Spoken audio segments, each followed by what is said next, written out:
নিচের দিকে, আমি তো আগুন, আমি তো উপরের দিকে যাব, ওকে আমি কেমন করে সেজদা করি বনি আদমকে, ঠিক না?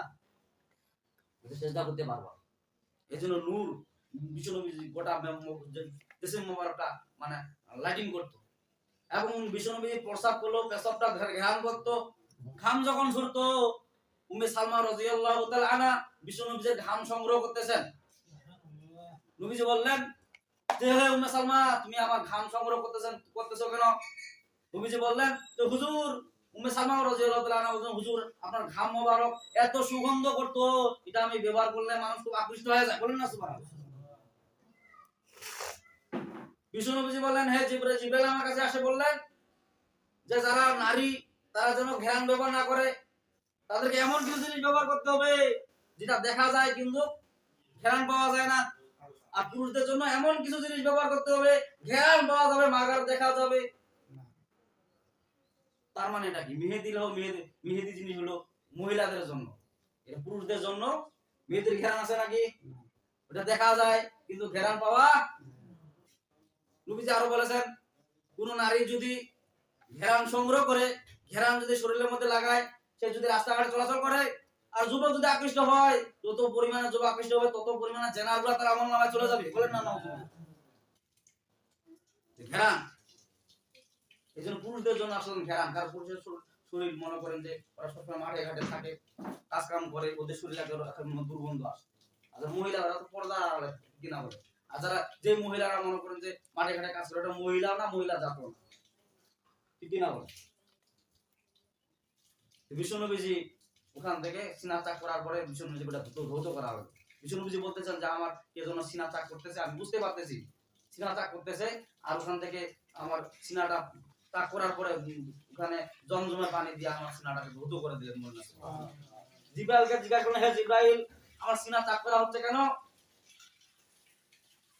জিবরাইল আলাইহিস সালাম বলেন যে হুজুর, আপনি সিদরাতুল মুনতাহা পাড়ি দিয়ে আল্লাহর সাথে দিদার করবেন, এজন্য আমার সিনা চাক করা হচ্ছে, কারণ আমি ওখানে যেতে পারবো না। এত পরিমাণের ভোল্টেজ পাওয়ার আপনার আমি অন্তরে ঢুকাই দিচ্ছি, আপনার একটা পশম উপরে যাবে না। বলেন না সুবহানাল্লাহ। কারণ আমি সিদরাতুল মুনতাহার উপরে যাইতে পারবো না, আপনি যাইতে পারবেন। আমি যদি যাই আমার 450 পাকা পুরো সারকার হয়ে যাবে, কিন্তু আপনার একটা পশম পর্যন্ত পুরা যাবে না। এইজন্য ওই পরিমাণের ভোল্টেজ আপনার ভিতরে দেওয়া হচ্ছে। বলেন না সুবহানাল্লাহ। মানে ব্যাটারির ভিতরে যদি একটা 12 ভোল্টেজ যদি থাকে পাওয়ার, সে কি 16 ভোল্টের চার্জ করতে পারবে? ওরকম বিশ্বনবী যে 12 ভোল্টের আছে, আর আল্লাহ ওখানে দিতে গেলে 1000 ভোল্টের পাওয়ার লাগবে। সে 1000 ভোল্টের পাওয়ার বিশ্বনবী যে সিনা চাক করে ভরাই দিলেন। বলেন না সুবহানাল্লাহ। এজন্য কি সিদরাতুল মুনতাহা পাড়ি দিয়ে বিশ্বনবী যাইতে পারছেন। বলেন না সুবহানাল্লাহ। এমন একটা বরাকের মধ্যে চললেন, সেই বরাকটা এমন বরাক, খচ্চরে যাতে ছোট গাধার মতো বরাকটা। জিবরাইল আলাইহিস সালাম বিশ্বনবীজি বলতেছেন যে বরাকটা চলাকালীন আমি যত দূর তাকাই তত দূর সেকেন্ডের মধ্যে চলে যায়। বলেন না সুবহানাল্লাহ। কেমন বরাক আল্লাহ দিয়েছে। এই বরাক থেকে আবিষ্কার করছে রকেট।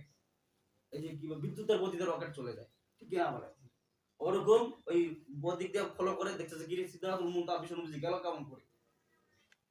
আগের লোকে সাহাবীরা বিশ্বাস করতো, কিন্তু যারা আবু জেহেল মার্কা তারা কোনদিন বিশ্বাস করে না। হ্যাঁ, গাঁজাখড়ি কথা বলে কেমন করে, বলে এত পুরো আসমান কিংগিরে চলে যায়, যেতে পারবে কেউ?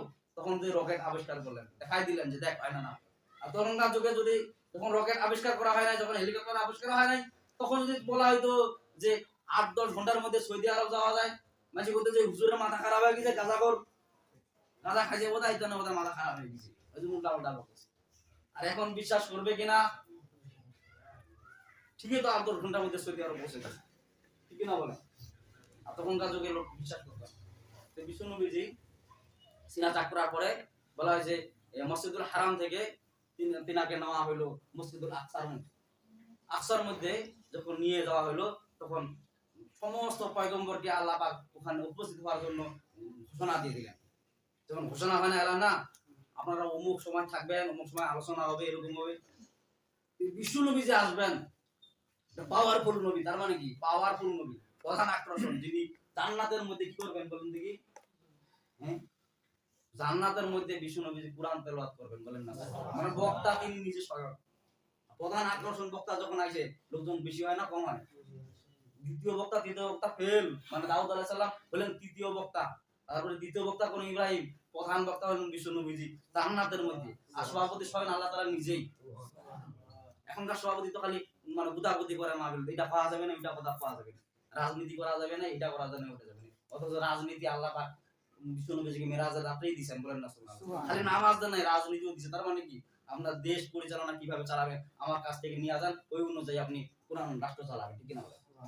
আল্লাহ পাক সেই কথা বলেছেন, ওয়া মাল্লাম ইয়াহকুম বিমা আনজালাল্লাহু ফাউলাইকা হুমুল কাফিরুন। আল্লাহু আকবার।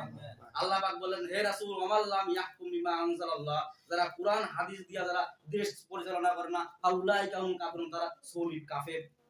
কোন মুফতি সাহেবের জন্য ফতোয়া রাখে দিলেন না, আল্লাহ পাক নিজেই মুফতি সাজে আনে ফতোয়া দিয়ে দিলেন কোরআনের মধ্যে, বলেন না সুবহানাল্লাহ। একবার বলে ক্ষান্ত হলেন নাই, আরো পরে আয়াত, আরো দুইটা আয়াত কাফের দিলেন।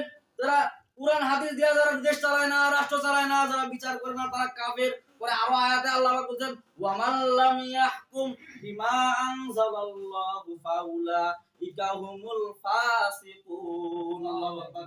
হে রাসূল, আপনি শুনে নেন, যারা কোরআন হাদিস দিয়া যারা দেশ পরিচালনা করে না, যারা বিচার করে না, যারা ফয়সালা করে না, তারা সলিড কি ফাসিক। ফাসিক মানে কি? ফাসিক ব্যক্তি।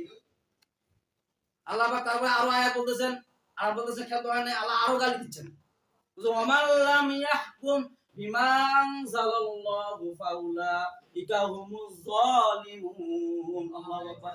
আল্লাহ পাক বলতেছেন যে, নবীজি বলতেছেন, আল্লাহ পাক কোন মুফতি সাহেবের জন্য ফতোয়া রাখে দেন নাই, আল্লাহ পাক সব নিজেই মুফতি সাহেব হ্যাঁ ফতোয়া দিয়া দিবেন অলরেডি।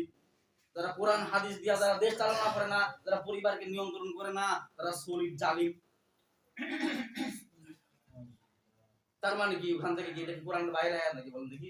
কোরআন তো ওখান থেকে নিয়ে আসছে, মেরাজে নিয়ে আসে, নাজিল তো হচ্ছে রমজান মাসে, ঠিক কিনা বলেন? হ্যাঁ, কোরআনও নিয়ে আসেন, নামাজও নিয়ে আসেন, নামাজ পড়ি কিন্তু দেশ চালানা ওদিকে বেরে ফেল, কিনা বলেন? ওই জন্য আমরা বিশ্বাসও করি না।